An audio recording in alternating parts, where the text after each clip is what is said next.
दोस्तों, मैं मिसेज जयंता पटेल खरसिया छत्तीसगढ़ से मेरा यूट्यूब चैनल सुहाने नज़्म मेरे पर आप सभी दर्शकों का बहुत बहुत स्वागत है।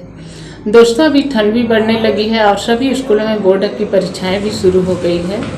ऐसे में हम सभी को चाहिए कि हम बच्चों की पढ़ाई के साथ साथ उनके खान पान तथा उनके स्वास्थ्य का विशेष ध्यान दें और बच्चों को भी चाहिए कि उनके पढ़ाई के साथ साथ अपना ध्यान दें और पढ़ाई पर भी विशेष ध्यान दें। आज के मेरा टॉपिक है बच्चों की पढ़ाई पर किस तरह से ध्यान दिया जाए, बच्चों को कैसे सचेत होना चाहिए। मेरे प्रिय विद्यार्थियों, कहा गया है कि विद्यार्थी जीवन तपस्या का जीवन है। इसमें अपनी सारी सुख सुविधाओं तथा विलासिता की वस्तु से जीवन में जितना दूर रहेंगे उतना हम अपने लक्ष्य की ओर बढ़ते जाएंगे।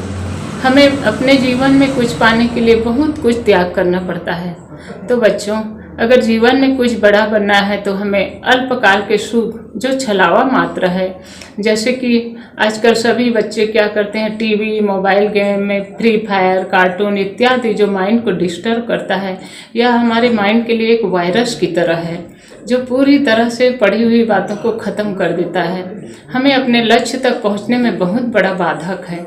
बच्चों, एग्ज़ाम के समय अननेसेसरी बातें करना भी मेमोरी को बहुत डिस्टर्ब करता है। मेरे प्रिय विद्यार्थियों, साइकोलॉजी में कहा गया है कि हम जितना शांत रहेंगे, कम बोलेंगे, उतना हमारा माइंड तेज होता जाएगा और पढ़ी हुई बातें याद रहेगी। और अगर हम व्यर्थ की बातों में उलझे रहेंगे तो पढ़ी हुई बातें याद नहीं आएगी, भूल जाएंगे। बच्चों, अननेसेसरी बातें करके हम माइंड को डस्टबिन बना लेते हैं, व्यर्थ डालते जाते हैं और जब एग्ज़ाम के समय हम बैठते हैं तो आंसर भूल जाते हैं। फिर कहते हैं कि मैंने तो अच्छे से तैयारी की थी, पता नहीं कैसे भूल गई। तो बच्चों, माइंड को व्यर्थ में मत उलझाइए, शांत और स्वच्छ रखिए। घर का वातावरण भी शांत रखकर अपने लक्ष्य की ओर बढ़ते चलिए। इसी बात को मैं एक छोटा सा उदाहरण देकर समझाना चाहती हूँ।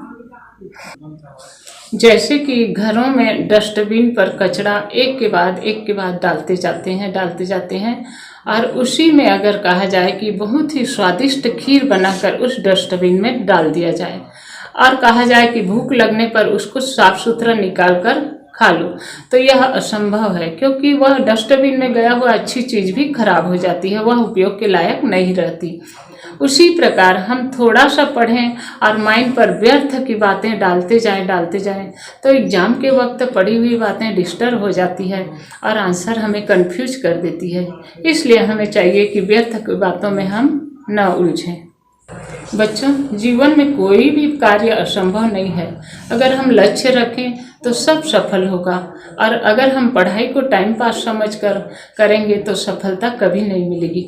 याद रखिए, विद्यार्थी जीवन सबसे स्वर्णिम समय होता है, क्योंकि इसमें हम अपना भविष्य लिखते हैं। इसी में हम जितना मेहनत करते हैं, कहा गया है कि वर्तमान भविष्य का दर्पण होता है। जितना हम मेहनत करेंगे उतना हमारा फ्यूचर ब्राइट होता जाएगा। बच्चों, गांधी जी ने भी कहा है कि अगर हम समय का कद्र नहीं करेंगे तो समय हमारा भी कद्र नहीं करेगा। एक छोटी सी कविता है कि अब पछताए होत क्या जब चिड़िया चुग गई खेत। जब विद्यार्थी जीवन का सुनहरा अवसर हमारे जीवन में आया है, उसका हम उपयोग नहीं करेंगे और समय चूक जाएगा, परीक्षा के बाद हम पछतावा करेंगे तो उसका कोई फायदा नहीं। तो बच्चों, सावधान हो जाइए और अच्छे से पढ़ाई पर ध्यान दीजिए। मोबाइल गेम इत्यादि पर अपना समय बर्बाद न कीजिए। धन्यवाद। दोस्तों, आप सभी से विनम्र निवेदन है कि मेरे इस वीडियो को लाइक शेयर सब्सक्राइब करना न भूलें। धन्यवाद।